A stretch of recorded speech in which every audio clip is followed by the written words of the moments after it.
Hi mga kabesyo kung magaganda na katulad ko. Char! So mga kabesyo wak, gagawa tayo ng banana bread.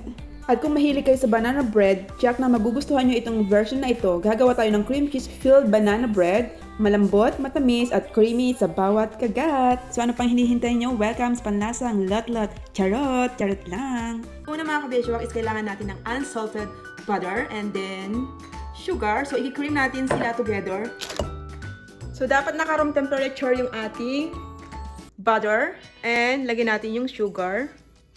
So, i-cream natin ito gamit ng ating hand mixer sa high-medium speed. Oops!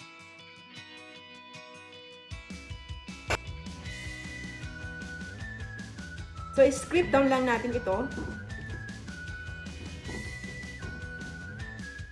Tapos, itabi muna natin mga kabeshuwak. So, kailangan ulit natin ng bowl. Kailangan natin ng 3 saging. Mas maigi, overripe, super tamis yun. So, imamash natin ito.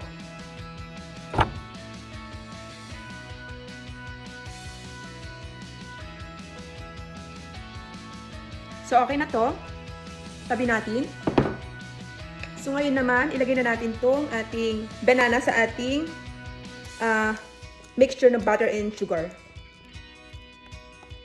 So, kailangan natin ng 2 itlog. Dapat naka-room temperature siya mga kabeshi. Oops. Ingatan natin mahaluan ng shell. Ibit natin siya.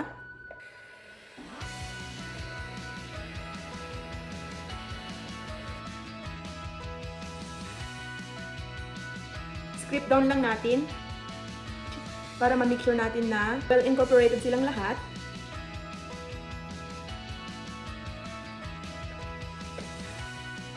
Ngayon naman mga kabet, kailangan natin ng flour, tapos ito ay baking soda and asin. I-mix lang natin sila together.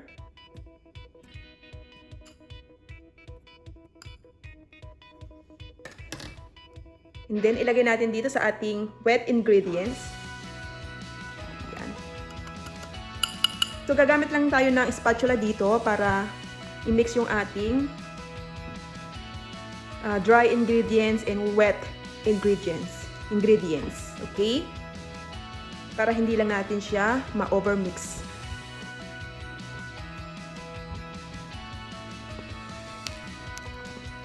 So, kung wala na kayong makitang flour dyan na parang puti-puti, okay na yan.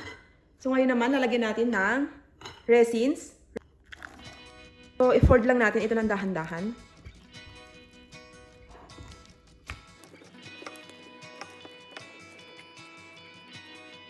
So, alright mga kabeshuwak, okay na to. Itatabi muna natin. Kasi gagawa tayo ng cream cheese filling. So, kailangan natin ng another bowl. Ito yung ating cream cheese.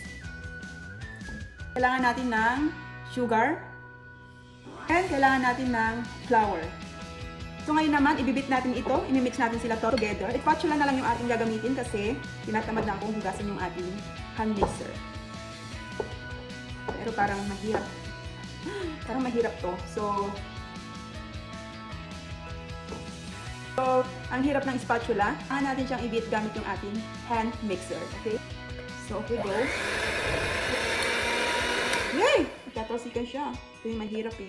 Dapat malalim yung ating bowl dito. So, kailangan din pala natin ng egg. Isang pirasong egg lang.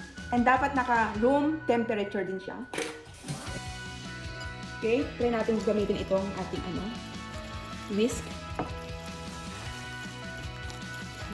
So, i-whisk lang natin hanggang sa maging will combine. Strip down lang natin. So, okay na yan. So, itabi muna natin.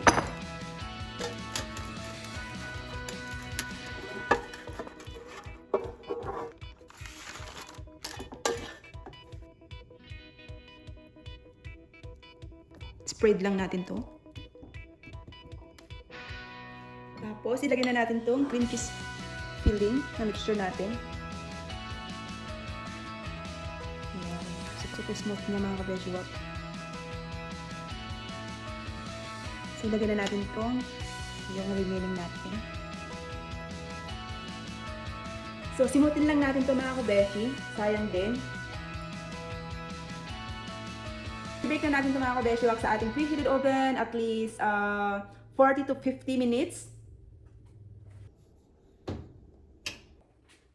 So ito na mga kabeshiwak, palamigin muna natin to. So after all the waiting mga kabeshiwak, it's finally here. My banana bread is out of the oven, golden, fluffy, and ready for ultimate taste test. At hindi na ako makapaghintay. So tikman na natin. So okay mga kabeshiwak, the moment of truth. Tikman na natin itong ating banana bread na may cream cheese. Ooh. Kain.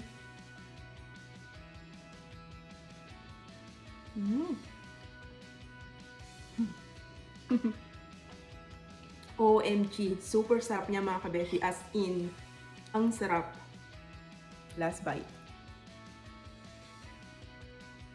So alam niyo ba mga kabeshiwak na ang lambot at moist ng banana bread na ito? Sakto lang ang tamis at sobrang lasang-lasa ang saging, nakaka-relax kainin at sobrang sarap.